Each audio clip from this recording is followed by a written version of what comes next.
All right, third workout of the week. We're going back to a circuit, so it's 45 seconds each exercise. Okay, you're gonna have two groups.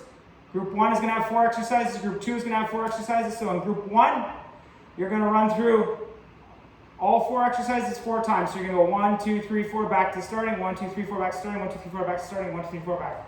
Okay, and then that's done. So it's 16 exercises total in group 1, 16 exercises total in group 2. Each one is 45 seconds per exercise. Okay, so group 1, we're gonna do a cross-body plank. We're gonna do a wall sit. We're gonna do an up and over leg lift. And we're gonna do a Bulgarian split squat. If you can do a jump, that's ideal. Okay, so, my box, yep, good. All right, so cross-body plank. All right, we know the routine. Hands wide apart. Get them underneath your shoulders. Core tight, shoulder blades back. Get into that nice straight plank position. Okay, you're gonna drop. So you can see I'm slightly rotating.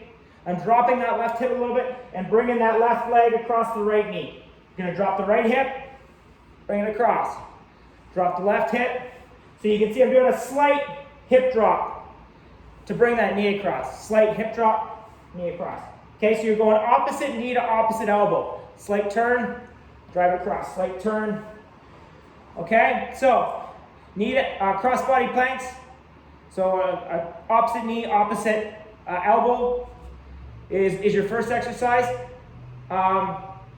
Second exercise, the big thing with that as well, again, go feet slightly, well, you can go shoulder width or just slightly beyond your shoulder width. So when you turn to pick up that leg, that opposite hand, right? So my left hand, if I'm gonna drive across, my left hand's gonna take that force and my right foot on my toe is gonna take that force as well. If it's near my midline, so if my toe is near my midline and I lift the other one, what's gonna happen?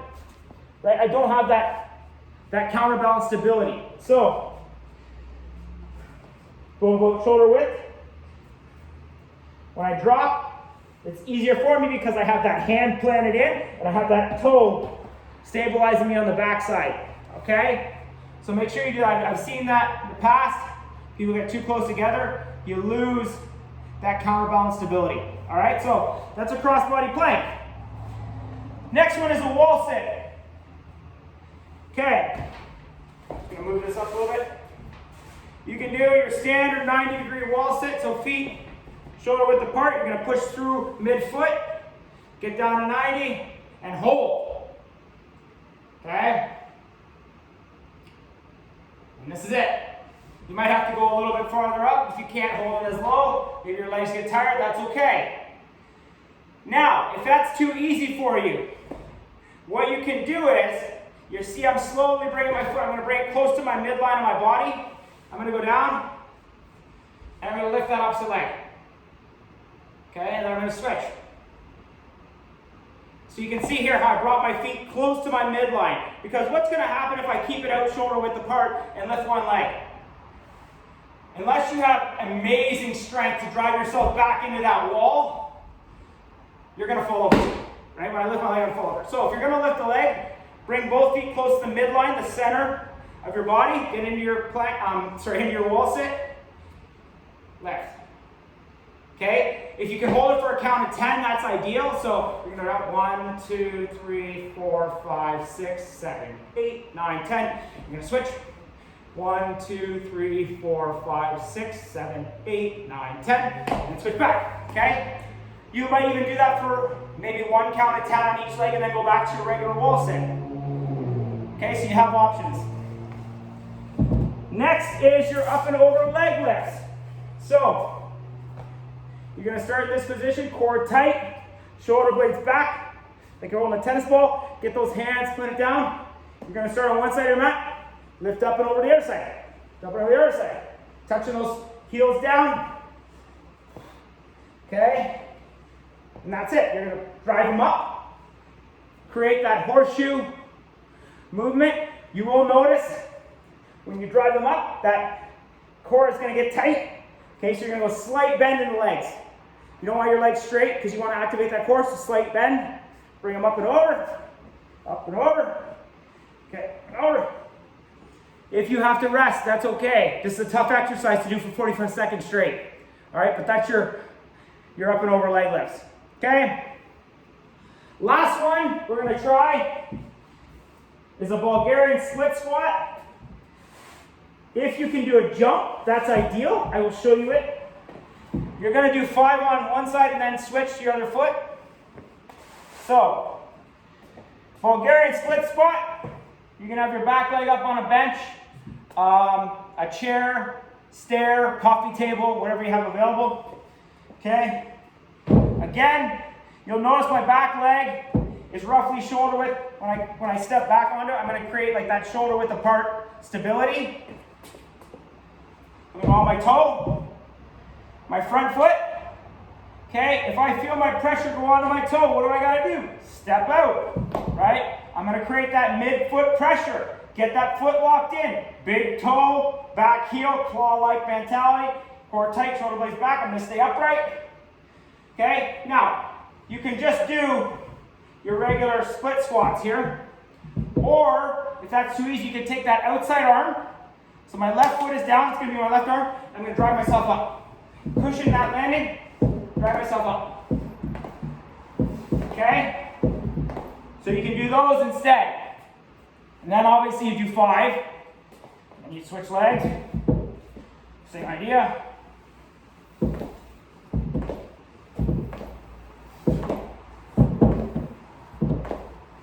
Okay? So you have options. You can just do a straight split squat. Okay? Try and get down to 90. Back up. Okay? Or you can do your jumps. So you have options. If you're going to do your jumps, really drive that outside arm. So that same leg that's forward, drive it up to propel you upwards. But that's your Bulgarian split squats. Okay? Core tight, shoulder blades back. Front foot pressures mid-foot. If you're on your toe, what do you got to do? Get out a little bit. Okay? Down to 90. Back up. 90, back up. I keep my hands out in front of me if I'm not doing a jump, just to keep me upright. Okay? It's totally your choice. If I'm jumping, I'm really driving with that outside arm straight up. Okay, do 5, switch legs, then go back. So that's your group 1. You had your crossbody planks, you had your wall sits, you had your up and over leg lifts, and then you had your Bulgarian split squat. Again, on the split squats, anytime we're going into a lunge or a squat, that knee tracks over the toe. Make sure you have that. And that starts with your foot stability, okay? So if you don't have the ability to get back stable if you're doing a jump, so you can see when I do a jump, that front foot's gonna leave the ground. So I have to be able to cushion the landing and then get my foot stability in place again to drive me again. So you can see my whole unit on my left side right now is all one unit. I've got my toe locked in, my heel locked in. My quad is engaged, my glute is going to be engaged. Okay? When I drive, okay, you can see I cushion and I'm not moving. I'm tight still. So with that, what I mean is I'm not all over the place with my knee. When I land, right, I get tight again over my toe. Okay, and that starts with your foot pressure. So if you don't have that stability in the lower part, your knee's going to be all over the place and you're going to end up with that inside drive, which we don't want, okay? So if you don't have that stability, just do the lunges. The split squats. Just stay on the ground. Simulate that drive. Push up, right? I'm not leaving the ground. So know your level right now, okay? So that's your 4th exercise. Group 2. We're going to do squat walks. We'll go forward and back. Diamond push-ups. I was discussing these this week, so we're going to do some diamond push-ups. Like the idea. Leg raises, and then semicircle mountain climbers. So, first one is squat walk. So we've done the squat walk, the lateral movement, I believe, already. This one, you're going to go forward and back. So again, into your squat.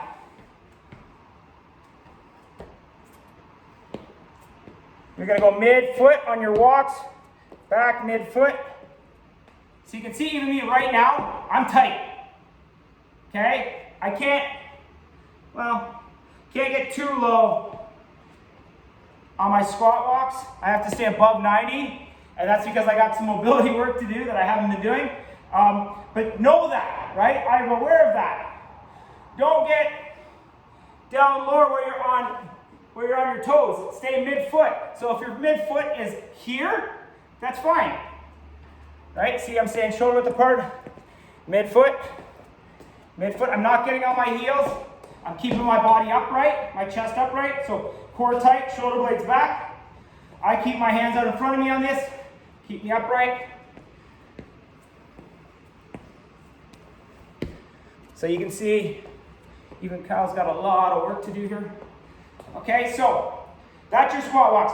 Forward 5 if you can, back 5. You can only do 3 forward, 3 back, that's fine. Big thing, mid-foot pressure, legs shoulder width apart, and stay in that static hold, right? Whether I'm here or here is your choice. If you're gonna be low, we don't wanna see this. We have that core tight, shoulder blades back, okay? All right, so that's your squat walks. Forward and backwards. That's all you're doing, forward and backwards, staying low in that squat the whole time. Next is a diamond push-up. So, same idea applies, except our hands are going to be close in that diamond position to start. Okay? We're going to get our core tight, shoulder blades back. I'm going to pull my elbows in slightly, get in my good plank position. All right? And this here. So I'm going to push through that hand. You can see, well, you might not be able to see it with my hands. My fingers are spread completely apart. Okay? So that's it. If you want to go on your knees, same idea. Core tight, shoulder blades back. Get in that good plank position. Okay? The big thing that a lot of people negate, again, I try to discuss every time, is that hand pressure. You want to get that hand spread out. All right? Create that, like, push into the ground. All right? You want to spread that pressure over your full hand. A lot of people, you'll see they push through the bottom of their hand. Okay? That can lead to injuries. That can lead to added stress on an area that doesn't need to be stressed as much. But the big thing, you'll feel it. Get that hand spread out, get it locked in, push through the full hand. Okay, it's no different than a foot. Okay, what do we tell you in the foot? Get the heel, get the big toe, get that claw-like mentality and push through the mid-foot, right? Push through the mid-hand, utilize it. Okay? So, only difference, diamond. Okay, your hands are in close, creating a diamond. You can see there. All right, that's your push-up position. Next one is a leg raise. Okay, we're just going to stay here. You can see I'm pivoting a bit. Okay, this is the idea. You're just going to lift up to about eye level, down. If you can't do that, hands down. Lift up. Okay, you notice that my legs are slightly bent. What that will do is that will allow me to activate my core. So, having your legs completely straight is not the goal of this exercise, or any type of leg lift exercise where you're activating core. You need that slight bend to activate the core. And you'll feel it. Try and go straight-legged, and then bend slightly, and do the same idea. Okay? So, slight bend, just a straight leg lift. So this is the ideal. Hands off, that joint, pressure going to the core. If I need a little stability, next. If I can't do either one, this is my third one, just straight up and down. But I'm laying down on my mat. Okay? So you have options for your leg raises. Next one is the semicircle mountain climber. So I'm going to pull my mat a little bit so I don't hit the wall. So you're going to start in your regular plank position. Again, we're going to go through it. Hands spread out wide underneath your shoulders. Push through the mid hand. Get that full force of the hand pressure locked in. Elbows in a little bit. And instead of just going straight through the middle, we're going to rotate. So you can see, I'm still doing my mountain climbers, but I'm slowly rotating to the right. And then I'm coming back. So I'm making a semicircle. Going back. So the big thing with this, don't lose that lock. Don't lose that tight core. Shoulder blades locked back. And I'm driving up through the middle. So I'm not driving out. I'm driving straight. Straight, straight, straight. I'm just pivoting as I'm lateral, lateral, lateral. Now, if you can't do that, all right, because it is tough, you can just go through the middle with a straight mountain climber, okay? So you have options on that, a semicircle or just straight through. So the second group, squat walks, 5 forward, 5 back, remember mid-foot pressure. Diamond push-ups, leg raises, and semicircle mountain climbers, or just regular mountain climbers if you can't do the semicircle. All right, let me know if you have any questions. Thanks, guys.